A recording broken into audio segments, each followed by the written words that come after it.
India Canada ബന്ധം കൂടുതൽ വഷളാവുകയാണ്. അതിനുള്ള ഒരു കാരണം എന്ന് പറയുന്നത് ഖാലിസ്ഥാൻ ആണെന്ന് എല്ലാവർക്കും അറിയുന്ന ഒരു കാര്യമാണ്.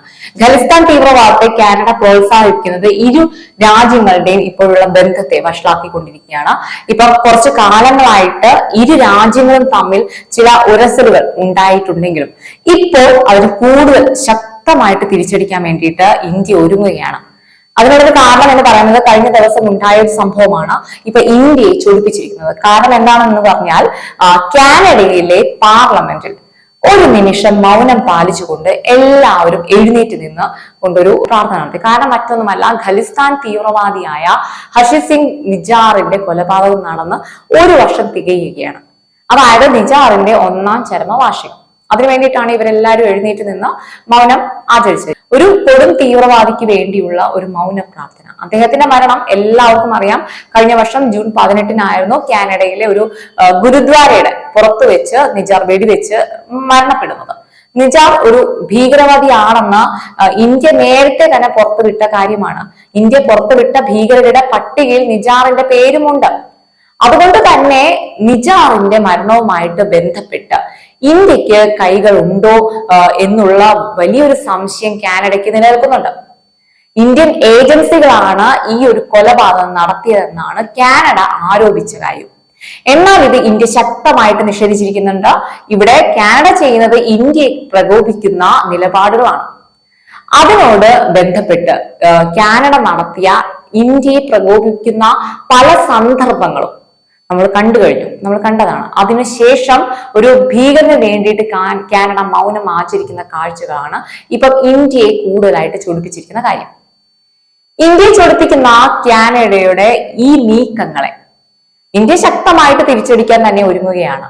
എങ്ങനെയാണെന്ന് ചോദിച്ചാൽ ഇന്ത്യ തിരിച്ചടിക്കുന്നത് കാനഡയിലെ സ്റ്റാൻലി പാർക്കിൽ ഒരു അനുസ്മരണ ചടങ്ങ് നടത്തുന്നുണ്ട്. ഈ ഒരു അനുസ്മരണ ചടങ്ങ് ആർക്ക് വേണ്ടിയാണെന്ന് ചോദിക്കുകയാണെങ്കിൽ 1985 ഖലിസ്ഥാൻ ഭീകരർ ബോംബ് വെച്ച് തകർത്ത എയർ ഇന്ത്യ കനിഷ്കയിൽ മരിച്ച യാത്രക്കാർക്ക് വേണ്ടിയാണ് ഇന്ത്യ അനുസ്മരണ ചടങ്ങ് സംഘടിപ്പിക്കുന്നത്. 39 വർഷം മുമ്പ് നടന്നൊരു അപകടമാണ് ഇത്. ഒരുപക്ഷെ എല്ലാവരും മറന്നു കിടക്കുന്ന സംഭവമായിരിക്കാം. അതുകൊണ്ട് തന്നെ അന്താരാഷ്ട്ര ശ്രദ്ധ നേടാൻ കൂടി ഇന്ത്യ ഇപ്പോൾ തീരുമാനിച്ചതും 329 യാത്രക്കാരുമായി പോയ വിമാനമാണ് തീവ്രവാദികൾ ബോംബിട്ട് തകർത്തത്. വിമാനത്തിൽ അന്നുണ്ടായിരുന്ന എല്ലാവരും അന്ന് മരിച്ചിരുന്നു. ഇന്ത്യൻ വംശജരായ കാനഡക്കാരായിരുന്നു ഭൂരിഭാഗവും അതിൽ സഞ്ചരിച്ചത്. അതിൽ കൂടുതലും കുട്ടികളായിരുന്നു എന്നുള്ളതാണ് നിരാശാജനകമായിട്ടുള്ള മറ്റൊരു കാര്യം. ലോകം കണ്ട തീവ്രവാദ പ്രവർത്തനങ്ങളിൽ ഒന്നാണ് ഇപ്പം ഖലിസ്ഥാൻ തീവ്രവാദം എന്നുള്ളത്. ഒന്നും കൂടി രാജ്യം അന്താരാഷ്ട്രപരമായിട്ട് ചർച്ച ആക്കുകയാണ് ഈ ഒരു അനുസ്മരണ ചടങ്ങിലൂടെ. ഇത് ഓർമ്മപ്പെടുത്തുകയാണ്. ഈ ഖലിസ്ഥാൻ തീവ്രവാദികളെയാണ് കാനഡ സപ്പോർട്ട് ചെയ്യുന്നത്. ഇവിടെ ഇന്ത്യക്കെതിരെ നടത്തുന്ന കാനഡയുടെ ഓരോ പ്രകോപനങ്ങൾക്കും ഇന്ത്യ തിരിച്ചു ചോദിക്കും, അല്ലെങ്കിൽ മറുപടി നൽകിയിരിക്കും.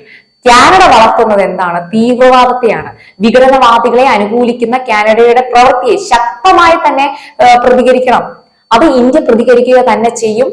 ഇന്ത്യൻ വംശജർക്ക് കാനഡ ഒരിക്കലും സുരക്ഷിതമല്ല. ഇപ്പം ഒരുപാട് ഇന്ത്യൻ വിദ്യാർത്ഥികളും അല്ലെങ്കിൽ ഇന്ത്യക്കാരും താമസിക്കുന്ന ഒരു രാജ്യമാണ് കാനഡ.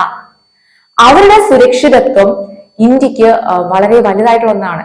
ഇത്തരത്തിൽ ഭീകരവാദികളെ സപ്പോർട്ട് ചെയ്യുന്ന ഒരു രാജ്യം ഇന്ത്യക്കാർക്ക് ഒട്ടും സുരക്ഷിതത്വം നൽകുന്നില്ല. ഇന്ത്യയും കാനഡയും പ്രകോപനവുമായിട്ട് വന്നാൽ അത് കാനഡയ്ക്ക് നല്ലൊരു തിരിച്ചടിയായി തന്നെ മാറും.